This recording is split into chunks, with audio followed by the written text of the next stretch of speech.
So I'm sorry, but I see like this cyclical thing, and me and you have both talked about 2024. Yeah. So do you think buying a bottom now, slow money goes into 2024, you have this slow money wealth that gets built or big gain that gets built, which allows you the capital to start betting on these smaller coins. Right. And then those smaller coins are those moonshots that put kids in Lambos. Correct. Or put whomever with just a monster gain. Right. But even the gain between now and 2022, like I'm looking at putting another $250,000 in next month into Bitcoin and ETH. And you've seen my bag. I've seen your bag. Yeah, it's a bag. It's a nice bag. It's a nice bag. And so if I put, and I'm not even acting like I understand. Like, dude, if I make a crypto move, I'm calling you or Jordan, and Jordan's in your course. Yeah. Like, I'm not sitting here acting like I know what the fuck I'm talking about. I just know that I want to buy the stable stuff and I want to buy a bunch of it while people are hurting. And that's not rocket science. That's just common sense, right? So how big, let's say I got put, I don't know, $100,000 into ETH tomorrow. Right. At the end of 2024, what might that look like? If they buy a little under sub like $1,000 Ethereum, which is very possible. I mean, by 2024, kind of like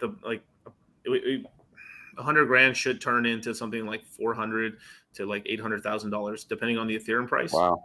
Yeah. Wow.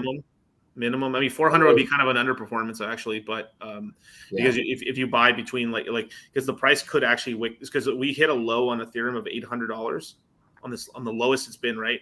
So if we just retest to that $800 and then someone ends up, I mean, even if it's $1,000, you buy $1,000 Ethereum could hit back to $5,000 in the next 2-3 years, and then it can hit a new all-time high. It could be 8,000 plus, and that's on the second largest crypto in the game. That's the slow. That's like the one of the hard. That's the hard money in crypto. Yeah. Basically.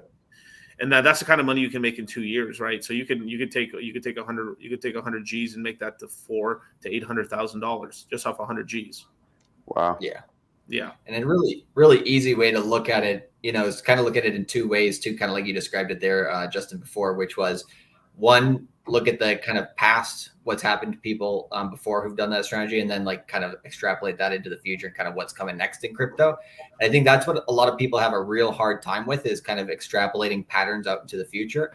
And that's what, we try to get people really thinking towards. That's kind of the change in mindset that a lot of people need. And you're already talking about cycles here. And that's, I think, something that's massively important for people to understand, because if Bitcoin was in a vacuum right now, right, we would assume that the 4-year cycle low would be coming up here pretty soon. So the last time Bitcoin hit a low at about $3,100 was back in 2018, December 15th. And so we're coming up on December 15th, 2022 here pretty quick, in about 3 weeks. So you would assume it'd be somewhere around there. Now, if you take a look at previous cycles that we've had, right, they also, like, in terms of, those are like